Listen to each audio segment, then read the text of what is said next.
Pushpa 2 movie నేను ఇంకా చూడలేదు రాజు గారు. చూస్తే మరింత విశ్లేషణ చేయడానికి బాగుండేది. ట్రావెల్లో ఉండటం వల్ల సాధ్యం కాలేదు.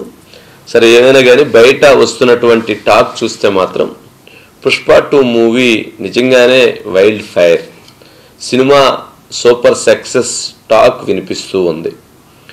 ప్రేక్షకులు కానీ ఎవరైనా చూసినటువంటి వాళ్ళు సినిమా ఒక అద్భుతంగా ఉంది అనేటువంటిది చెప్తున్నారు. ఎవరైతే బన్నీ యాక్షన్ ప్రతి అంశంలో కూడా చాలా స్పష్టంగా కనపడిందని చెప్తున్నారు.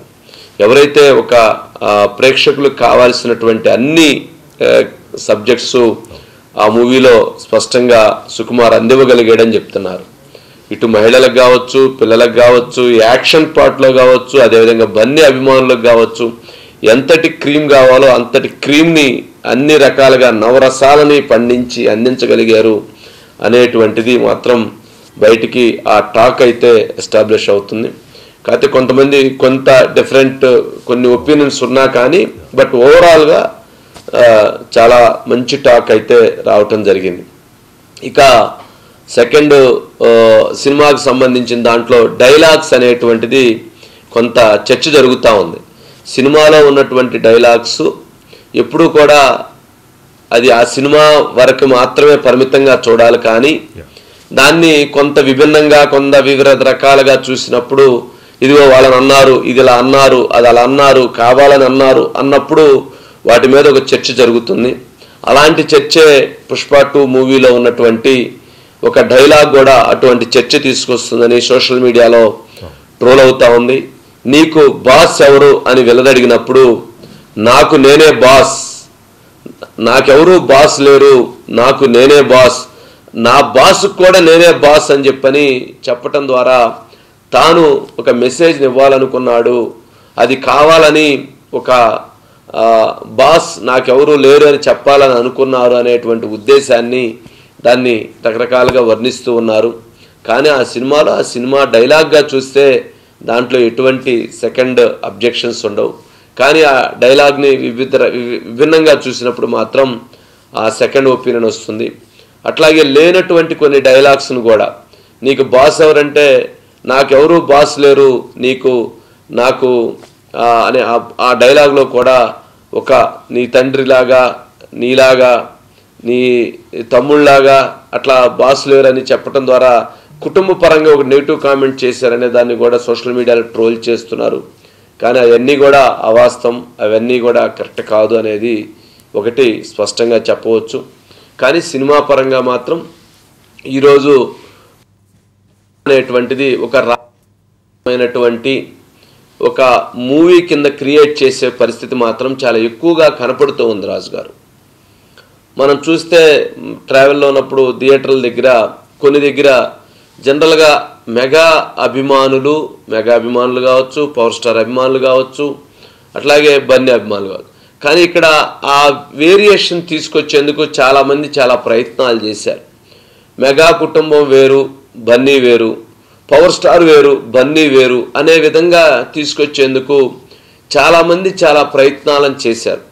జనరల్గా వాళ్ళ కుటుంబ బంధాల మధ్య, వాళ్ళ కుటుంబంలో ఉన్నటువంటి స్వల్పమైనటువంటి కొన్ని వివాదాలని, కొన్ని విభేదాలని, దానిని కొంతమంది రాజకీయంగా అడ్వాంటేజ్ తీసుకున్నారు.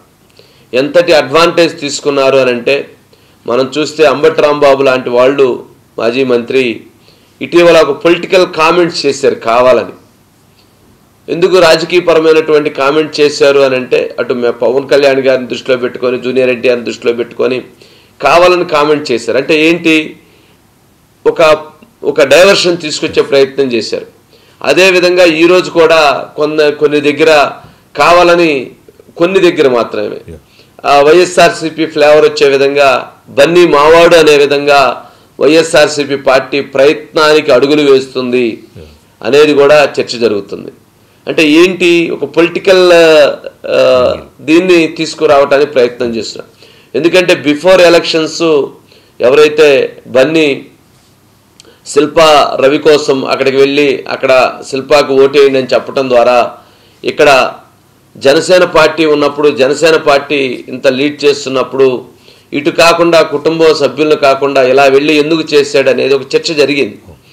మరి అలాంటిది ఆ తర్వాత కూడా ఇప్పుడు ఎలక్షన్స్ అయిపోయిన తర్వాత ఇప్పుడు బన్నీని తమ వైపు తమవాడిగా ముద్ర వేసుకుంటే తమకు రాజకీయ ప్రయోజనం జరుగుతుంది అనేటువంటి దాంట్లో వైఎస్ఆర్సీపీ పార్టీ ఒక వ్యూహాత్మకమైనటువంటి స్టాండ్ తీసుకొని సోషల్ మీడియాలో వాళ్ళే పవన్ కళ్యాణ్ 0, మెగాస్టార్ 0, బన్నీ సూపర్ అని వాళ్ళే మెసేజ్ పెడతారు. దాని కింద వాళ్ళే లేదు Bunny 0, Pawan Kalyan super, megastar super అని వాళ్ళు ఇంకో మెసేజ్ పెడతారు. కాదని చెప్పని వాళ్ళే తిడతా ఉంటారు. వాళ్ళే ఒక రకమైనటువంటి ఒక సంఘర్షణ, ఒక ఘర్షణాత్మకమైనటువంటి వాతావరణాన్ని వాళ్ళ గ్రూపుల మధ్య ఒక విభేదాన్ని రెచ్చగొట్టేందుకు ఒక క్రిమినల్ క్రైమ్, ఒక ఆర్గనైజ్డ్ క్రైమ్ దీంట్లో ఒక ప్రక్రియ జరుగుతూ ఉంది. సరే, వాళ్ళ మధ్య స్వల్పమైనటువంటి విభేదాలు, మనస్పర్ధలు ఉన్నటువంటి మాట వాస్తవంగా కనపడుతుంది. కానీ ఈ జరుగుతున్నటువంటి ఈ పరిణామ క్రమంలో మాత్రం, పర్యవసానాల్లో మాత్రం కావాలని వాళ్ళ మధ్య మరింత విభేదాలను సృష్టించి రాజకీయపరమైనటువంటి ప్రయోజనాలను పొందటానికి మాత్రం, రాజకీయపరమైనటువంటి ఒక స్వార్థంతో కూడినటువంటి ప్రయోజనాలను పొందటం కోసం కుట్రలను కుతంత్రాలను చేస్తూ ఒక విభేదాలని చాలా పెద్దదిగా సృష్టించేటువంటి ప్రయత్నాలు అయితే స్పష్టంగా ఈ పుష్ప 2 రిలేటెడ్గా చాలా జరుగుతున్నాయి అనేది కనపడుతూ ఉంది. అందుకనే కావాలని హడావుడి చేయటం, ఇవాళ వర్మ హడావుడి చేయటం, అంబటి రాంబాబు హడావుడి చేయటం, ఇవన్నీ చాలా సూక్ష్మంగా ఉంటాయి. కానీ వాళ్ళు చేసేటువంటి పనులు అభిమానుల మనసులని గాయపరుస్తుంది, అభిమానుల మనసులని ఆనందపరుస్తుంది. ఎస్, వాళ్ళు వ్యతిరేకించారు, వైఎస్ఆర్సీపీ పార్టీ వాళ్ళు ఎవరు ఒకరిద్దరు లీడర్లు సపోర్ట్ చేసినంత మాత్రాన అక్కడ ఏమీ ప్రకంపనలు రావు. రాష్ట్రంలో ఉన్నటువంటి ప్రేక్షకులు సినిమా నచ్చితే, సినిమా బాగుంటే ఏ హీరో అవసరం లేదు, ఏ డైరెక్టర్ అవసరం లేదు, ఏ ప్రొడ్యూసర్ అవసరం లేదు, ఎవరు ఏమి చెప్పినా చెప్పకపోయినా ప్రేక్షకులు వెళ్ళి ఆ సినిమాను చూస్తారు, ఆదరిస్తారు. ఆ సినిమాలో గనక డెప్త్ లేకపోతే, ఆ సినిమా బాగా లేకపోతే ఎవరు చెప్పినా కూడా ఆ సినిమా చూడరు. ఇది వాస్తవం. మరి ఈ సినిమాని హైప్ చేసిన నేపథ్యంలో ఆ సినిమాలో ఉన్న హీరోని తమ వైపుగా తిప్పుకునేందుకు చేసేటువంటి రాజకీయ క్రీడలు మాత్రం ఇది ప్రేక్షకులు, సినీ అభిమానులు, బన్నీ అభిమానులు గమనించాల్సినటువంటి అవసరం ఉంది.